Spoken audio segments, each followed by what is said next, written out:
Behind me is a 1959 Porsche 356. And me. Oh my god! I was not prepared for that. You can say the next part.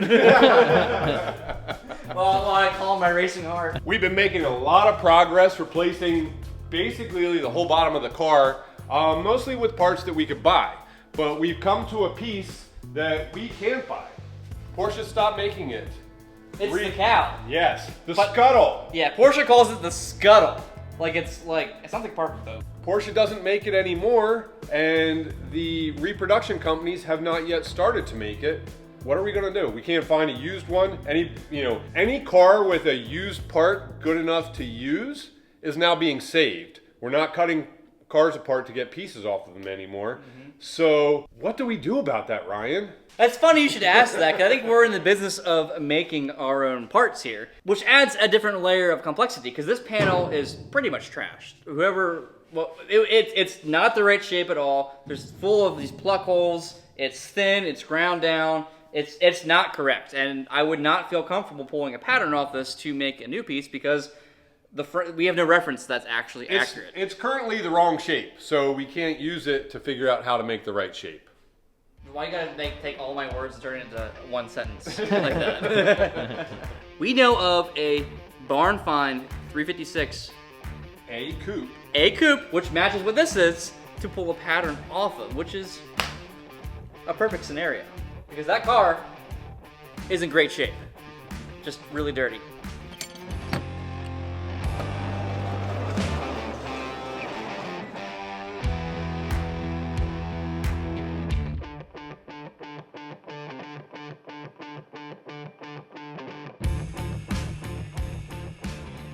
No, you go in front of me.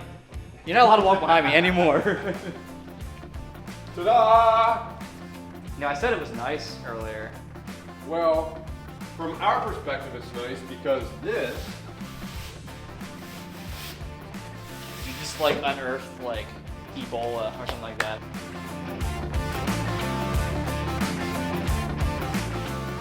So yeah, it actually is a very clean car. It's not clean. It's in a different sense. So sitting in a barn a very long time and did not live the same storied life that the car we're fixing. So the shape of that is what we need it to be. Correct.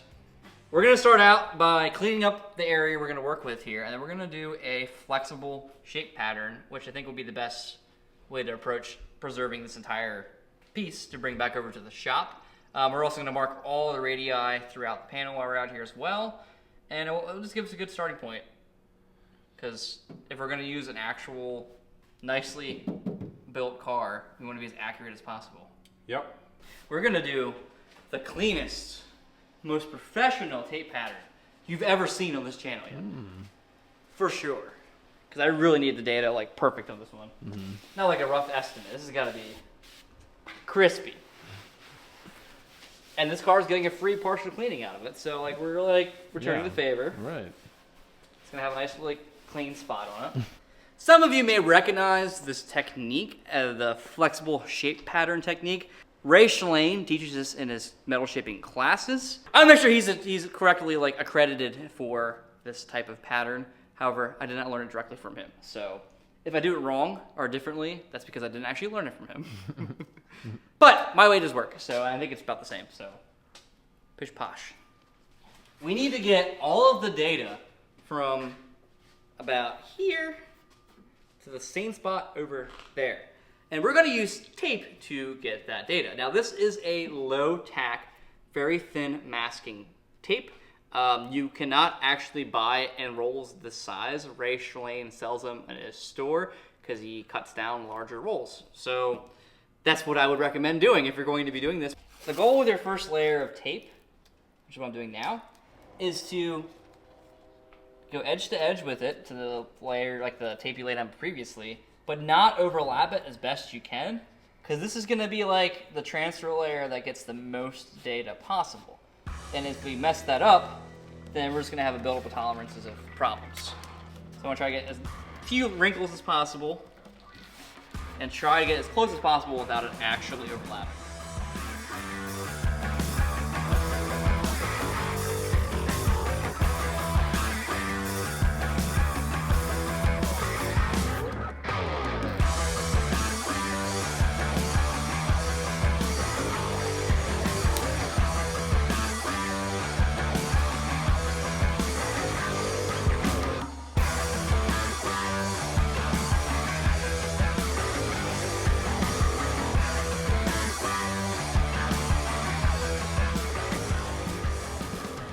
so we have the tape base down. The old bed of tape has been laid out ever so gently and nicely on this cowl, scuttle, cowl. So what I'm gonna do now, so I have a nice white base, and what's gonna go on top of it is a transparent tape, which means that I can make any notes I want to now, and then kind of laminate it afterwards, and it'll be safe for many uses later. Because obviously, we're gonna keep this pattern because we can then use it again on a different car, should the need arise. So typically what I like to do is take a marker and go through and just kind of mark the edge nicely in each piece of tape. I'm gonna try not to normally I would just roll over the gap, but I don't really want to put like a marker on this car. So I'm gonna be nice and gentle, which is odd for me. Normally I'm throwing hammers at walls, but here I am. And also what I'd like to do is take some measurements and mark like a center line. I want to mark the different radii on here. So like right now there's like a radius this way, there's a radius this way, there's a radius going up that way. Like I want to go through and take some tools here and gauges and actually plot everything out here like it's a topographical map. Ooh, topographical map. I'm gonna call that from now on. So we're gonna plot our own topographical map on here. And then we'll seal it all in with a nice, thick, clear tape.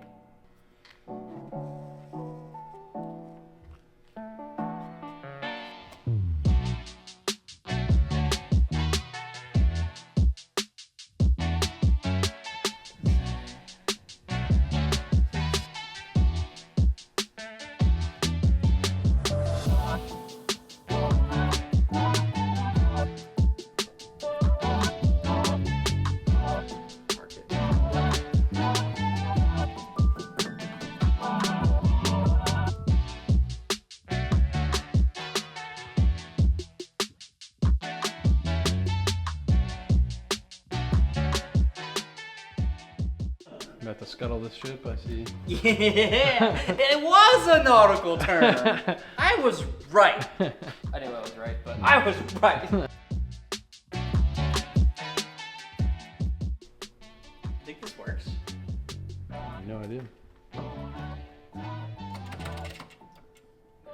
Want to find out? You gotta find the switch. It's lighting up. How do you pick your games?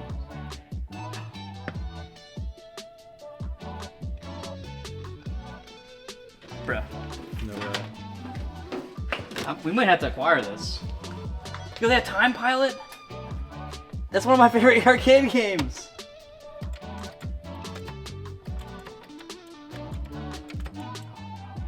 Didn't say I was good at it. Can't believe this thing works. I know, it's just sitting in the back here.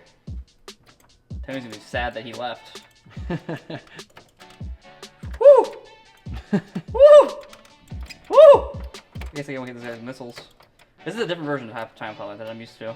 This is like a clear packaging tape. This is what's going to like retain the shape from the pattern. So what the benefit of a flexible shape pattern is that it actually keeps the shape. That's why it's called a shape pattern, not just a pattern. So this tape, I'm going to go against the grain now. We'll call it the grain, the tape here that's already laid. I'm gonna go against it, and I'm gonna give it like a, probably like a third overlap of each pass. And that will kind of lock in the shape. And then I'm gonna go back through again and do a second pass, and then the opposite direction one more time, which will finally like, fully lock this in, and it'll be unlocking its true power. You need some extra lighting over Yo, there? plug that thing in. Let's see if that thing works. Take a reach.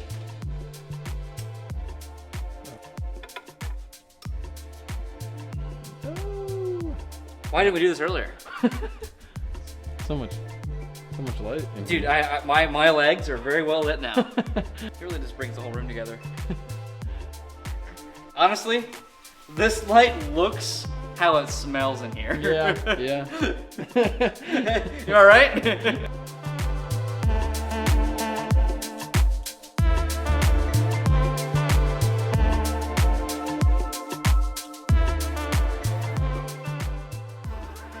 Looks like you got this. I'm gonna go play some Contra. Go for it. I don't blame you. I would.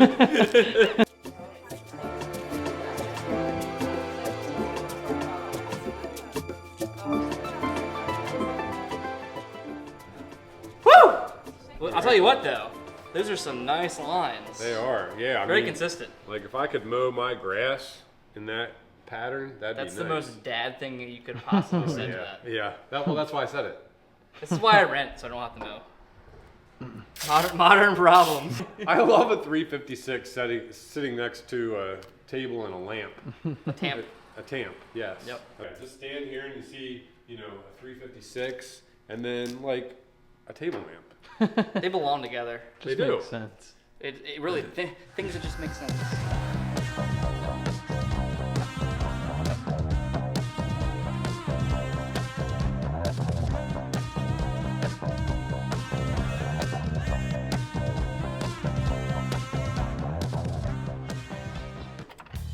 Can't do anything. Oh, there we go.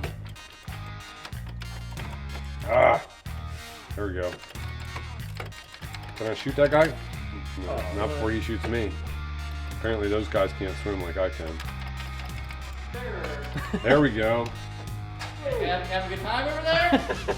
Are you winning, son? You're going down for it. Oh. Yeah, I'm inside.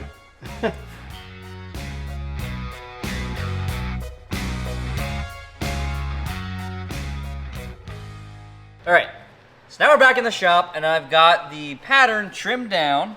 I actually ended up just kind of folding it in half and making the ends here symmetrical because I just kind of eyeballed them on the car. I oversized them on purpose so that I can cut them down to be equal. So as it lays relaxed, you'll notice that it keeps the shape of the cowl that we just copied, which is the benefit of a flexible shape pattern. And that's why I think it's called a shape pattern, because it holds the shape in the actual pattern itself. It's kind of neat.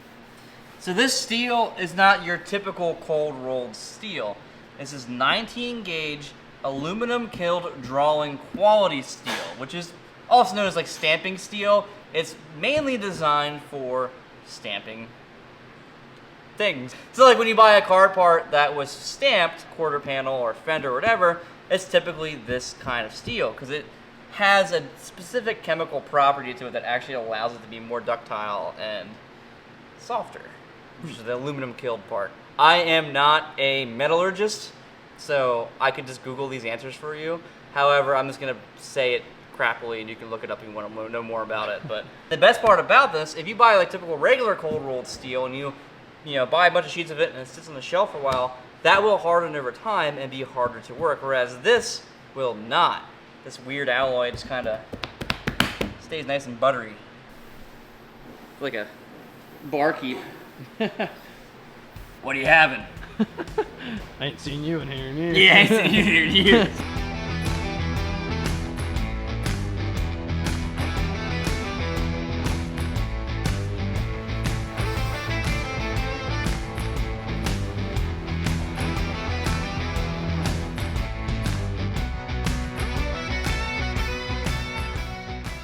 So I got my map transferred here.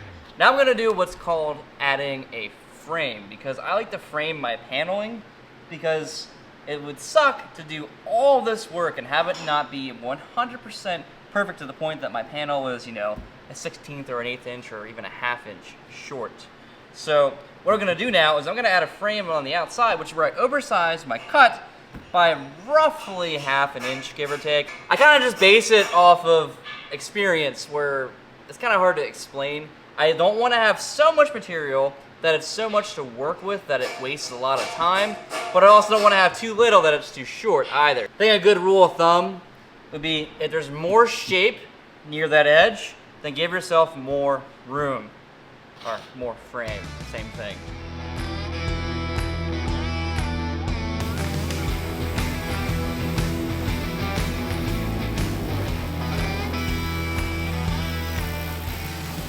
So now we have to do the fun part of figuring out what the first move is. Because there's actually a lot of shape in this panel. It's very subtle, but there's a lot of shape. So looking at my topographical map, I know that right through here I have a 36 radius. And then kind of just flattens out. It's 36 this way, but it's flat this way. So I'm gonna get the 36 stretched here. And then we're gonna kind of just force this over a little bit with 36, just to kind of give this some shape, so it's not like this. It'll help it kind of remain rigid. Also, I need to clean off the underside of the panel. It's very important before you use any tooling, especially like an English wheel, which is sensitive because it has, you know, steel and steel and steel being compressed, and it's going to translate any kind of imperfection to your panel. It's important to make sure your panel is clean, so you're not picking up junk and messing up your anvils and messing up your panel. I will also add, our anvils are due for a polishing, as you can probably tell. I just haven't had time to, so don't worry about that.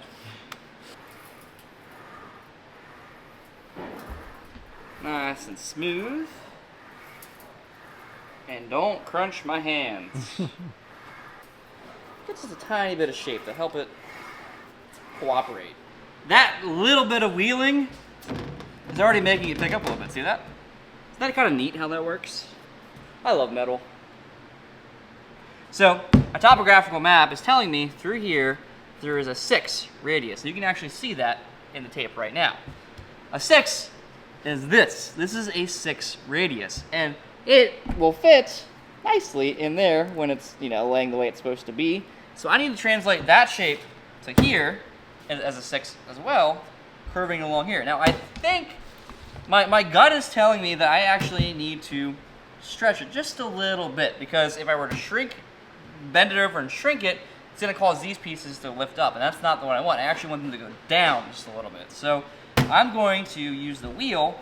I'm going to wheel along this edge. I'm going to start off probably by kind of like forcing it over a little bit, and then we'll give it some stretch and start there. Now this die, if you look really close at it, I don't know if you can see, there's like a flat spot in the top, and then it kind of rounds off. That flat spot is actually the 6, where the rounds are just kind of like to get out of the way. They're a little extra cutaway, so you can really get into whatever bulging you need to make. So I need to be careful that I'm not going so hard that I get those edges of that flat spot, but hard enough that I still get stretched. So it's going to take a little bit of work. And the other plus side is if I fail the English wheel or decide that it's just being a pain, I got a planishing hammer. I'll slap a 6 radius in it, and we can planish it out, which will also clean up any kind of wheeling marks if I don't like them, or hammer marks, or yeah, I'm getting ahead of myself.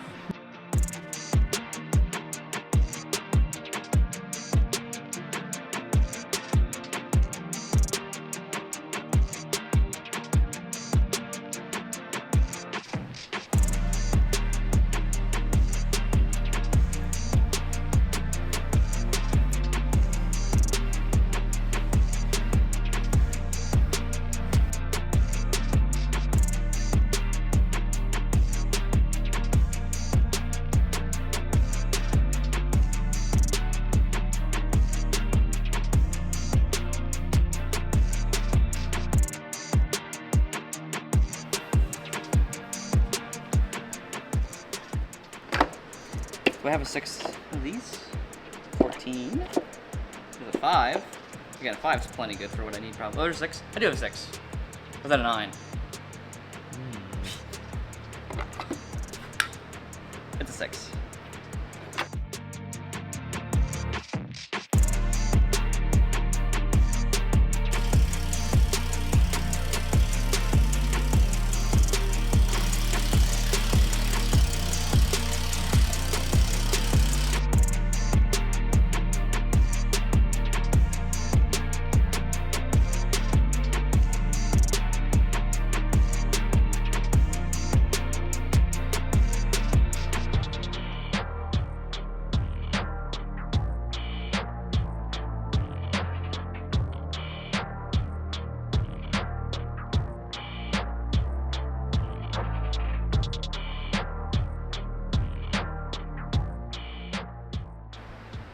Should probably go and see how it actually lays out on the car. I haven't really done that yet. You can imagine it pushed down the way it's supposed to be. I think we're getting pretty close.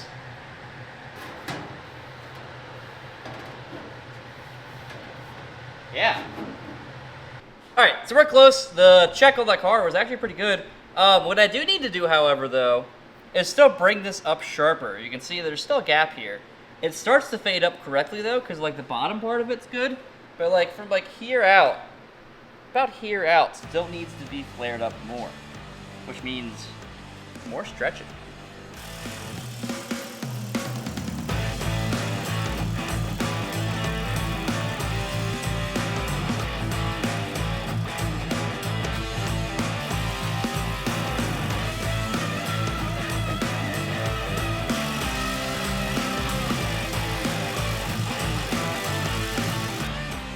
are getting there. Now, if you want to take on your own project, I'm like yelling because these things are on. Let me try that again. If you're looking to take on your own metal shaping project, one key thing to keep in mind so you don't get too overwhelmed with it is to check as you go. Make an adjustment, check it. Make an adjustment, check it. Don't do a bunch of changes at once because it can get a little confusing to reverse that. Now, unlike other mediums, metal can be easily reversed. So like if I overstretch an area, all I have to do is just re-shrink that area in the equal opposite fashion to undo a mistake.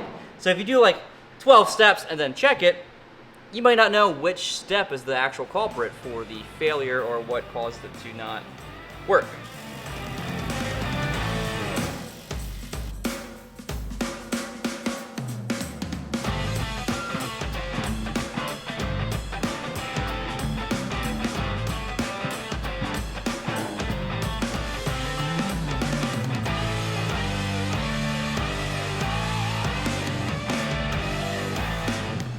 Time to bring out everyone's favorite. Roger's back from retirement. He's crying a little bit with whatever. He's had a hard life, hasn't he? So I have it laid out roughly where it's going to be when it's installed. I'm gonna take Roger here and I'm just gonna kind of massage the edge so it kind of transitions to match the body of this car. And yeah, then we'll do some cleanup. Hopefully this here massages down here, then it'll be maybe a little bit of cleanup and we'll be just about done already.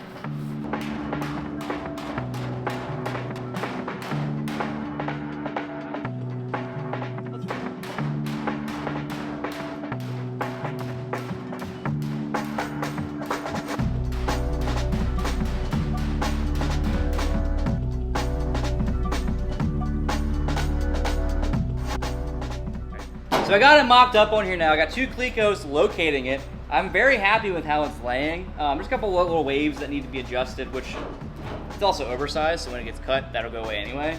But I can push it down exactly where it needs to be, and I'm pretty stoked on it. So what I need to do now is I'm gonna go on the inside of the car and use the original holes to locate the wiper arm hole and the squirter holes. Then we're gonna drill those out, and then we'll be just about done here.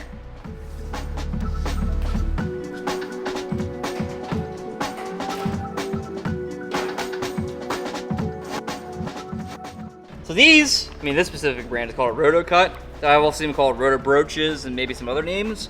These are the king for cutting holes into sheet metal without like twisting up the panel. And you'll see why in a second once I figure out what size to use. These things are phenomenal because unlike a traditional drill bit, if you use a drill bit in the sheet metal right here, it'll like make it really wonky, and like that sounds extremely elementary how I said that, but it's kind of the truth. And if you've done sheet metal work and you drilled holes in sheet metal, you know exactly what I'm talking about. This, on the other hand, will cut very, very cleanly. And I will demonstrate now.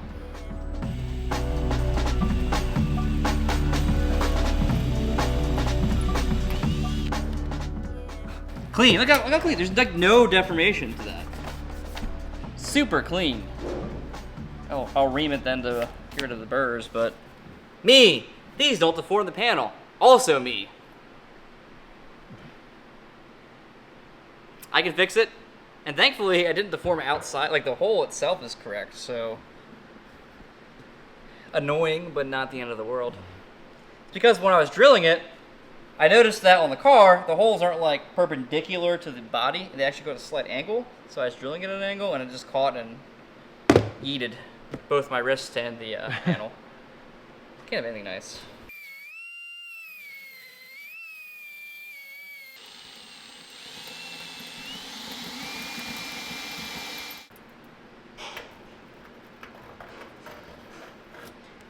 Just gotta clean up these holes. This rag is so dirty, it's just smearing. Okay, so now that we have the piece made, we're gonna do a final profile check with a profile gauge. Then I'm gonna keep this check on screen the entire time to prove to you guys that we are not fudging our work. Also, because our panel's oversized, I'm gonna just go ahead and pull these extra tabs up out of the way because they're gonna collide with our oversized panel.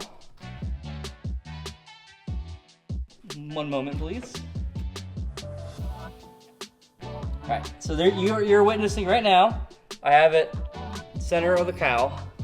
Here's our profile. Let's go to the other side and see how it matches up.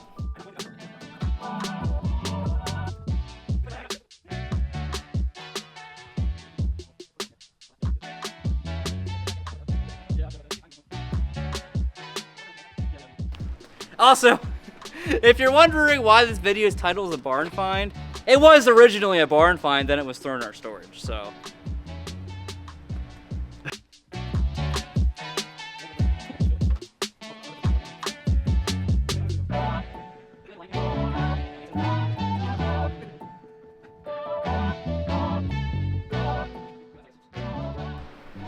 Watch, we're gonna do all this work and it's not gonna line up now.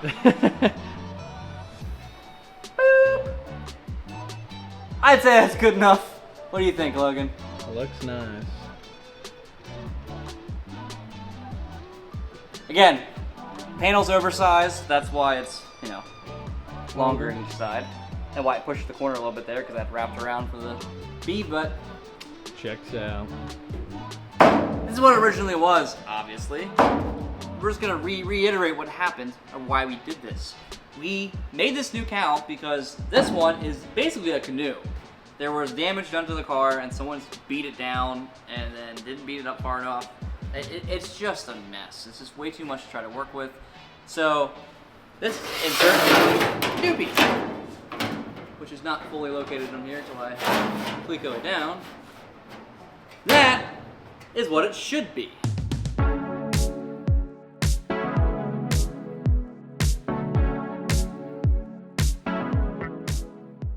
So the panel is slightly oversized on all sides, like I mentioned earlier in the video, also because we're going to be welding this up against the edge of the frunk and the windshield channel here as well. We're not going to be breaking it over and, you know, doing all that extra beadwork because we doesn't need that. It's just sturdy down there. It's a lot of extra work and extra time when we could just do a butt weld on the edge.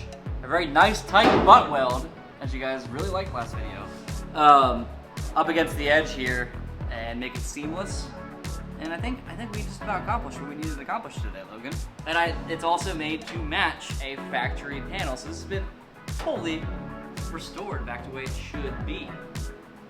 So that about does it for this week's video. So help us out with a like and drop a comment down below to let us know what you guys think of what we've accomplished in this week's video. And if you have any questions with metal shaping in general, we'll try to touch upon those in later videos. Thanks for watching, and we'll catch you guys next Friday. Did you beat Tony? I did. Oh, man. But I put up my initials wrong, so. It's okay. I see the ACA down there. We have proof that you beat him. Woo! Aha, that's my initials. That man landed in the water and he disappeared. You think he's okay? I can't play games of violence. My parents said so. I have to know he's okay.